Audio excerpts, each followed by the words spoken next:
there's one definition of ego that has some real truth to it, it is there's something wrong. And if you take it back personally, first of all, that there's something wrong with me. I'm not awake, I'm not spiritually enlightened because there's something wrong. If there wasn't anything wrong, I wouldn't be enlightened. I would be enlightened, you see. So this idea, that's not just an idea, is it? It becomes a felt, very lived experience that there's something wrong with you. Actually is a big part of what ego is, you see. Because if there's nothing wrong, all the self-contradiction would at once just fall away.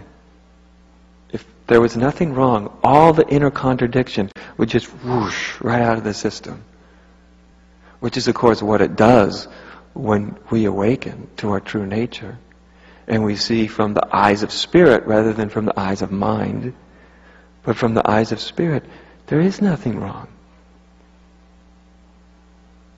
There's absolutely nothing wrong with you. There's nothing wrong with them.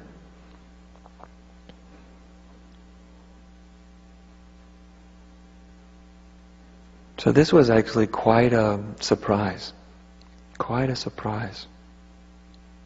That there was actually nothing wrong.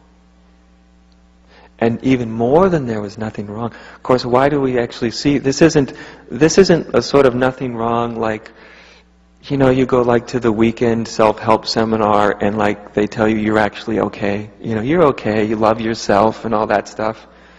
You've heard of that stuff probably? Yeah, I'm sure. To me, love yourself doesn't make any sense at all. You know, I don't even understand what loving yourself means. It just, loving yourself is what you do when you're in division already. It's a way of compensating. You see, when you see that there's only one truth happening, that spirit is all there is in all of its diverse manifestations,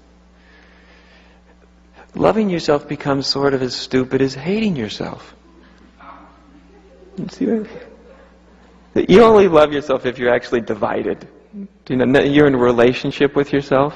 But when we see that everything's one, we actually fall out of relationship with ourselves. We don't fall into a better relationship. We fall into no relationship, which is actually better.